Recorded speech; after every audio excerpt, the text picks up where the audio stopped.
Hey guys, Joe here. Welcome to a new Team Fortress 2 video, and today I am going to be making a video going over every single map that I enjoy doing the Jag-Effect Rollout on. Now, for those of you who don't know what the Jag-Effect Rollout is, and I'm gonna assume that's a pretty strong majority of you, the Jag-Effect Rollout is a rollout that the engineer can do utilizing the Eureka Effect and the Jag. And it was popularized and further developed by Uncle Dane, an engineer main and YouTuber. If you want to know more about the Jag-Effect Rollout, I will leave a link to Uncle Dane's Jag-Effect Rollout guide in the description below, so that if you want to learn more about it, you'll have guaranteed access to do so. As for me, this video is just going to be going over all of the maps that I personally really enjoy doing the rollout on. I'm not going to be doing every map in the game, just the ones that I like. So, without further ado, let's jump right into it. But first, let's go over something else real quick. Now, before I get into the actual montage of me doing the Jag-Effect Rollout, I very quickly want to go over a couple of things. Well, the main thing being binds. So, basically, what binds are is a way of mapping a specific command to a specific button. And the way that works is as follows. So you go into your main menu, press F11 or whatever the button you have assigned to the developer console is, and pull up the developer console. And in the developer console, here's how you would normally type out a bind. So let's use the kill bind for example. You would do it like this. First, type in bind space quotation mark whatever button you so wish to use. I'm going to use 7 for example, because that's the button I have attached to the kill bind. And then another quotation mark, kill, quotation mark. So this is bind 7 to kill, basically. You bind the 7 key to build, to kill, not build. Bind 7 to kill. In other words, if you press 7, you will kill bind. Now, there are a few types of binds that I want to go over. The first of which being a loadout bind, which I will showcase to you once I get back up to the spawn room. So, the idea behind the loadout bind is you have all 4 of your loadouts on specific buttons. For example, this is my first loadout. I have that attached to the down arrow on the keypad. My second loadout is attached to my left arrow on the keypad. Third loadout is attached to the right arrow on the keypad. And the up arrow is for the 4th loadout on the keypad. Being able to swap loadouts at the on the drop of a dime can be really good, not just for the engineer, but for any class. If you want to quickly swap between loadouts, having those loadout binds is going to be really good. So you don't have to, you know, tediously go in, come in here, do this. You know what I mean? It saves you time. The second kind of loadout bind I want to, not loadout bind, the second kind of bind I want to talk about is the construction and destruction binds, or PDA bypass script, as it's called. Build in the Sentry. So what this does is allow you to not only set up a building with the click of a button, but it can also let you destroy a building with the click of a button. So as you just saw, I built this Sentry, but if I click the button again, I destroyed it. But at the drop of a dime, not only can I destroy it, but I can immediately put another one back up. Sentry going up. Just like that. And this can be done for every building. Sentry, Dispenser. Oh. It can be done for the Sentry. It can be done for the Dispenser, entrance teleporter, and exit teleporter. It's great. And the last type of bind I want to talk about is very specifically catered to the Eureka effect, in which you set up two specific keys, or bind two specific keys, to not only teleport you to spawn, but also teleport you to your exit teleporter. I only have a teleport bind to the spawn room, which is, in my case, the G button.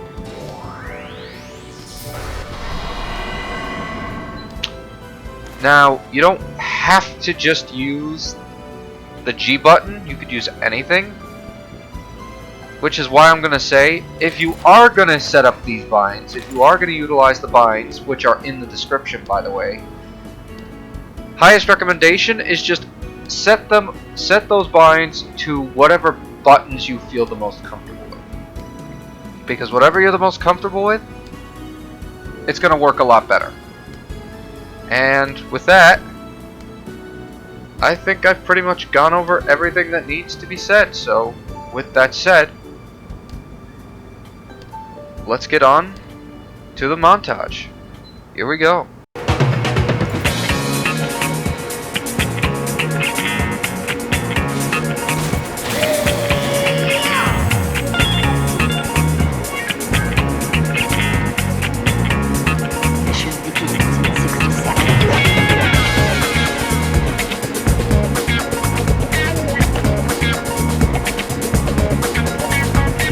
Teleporter going up.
What?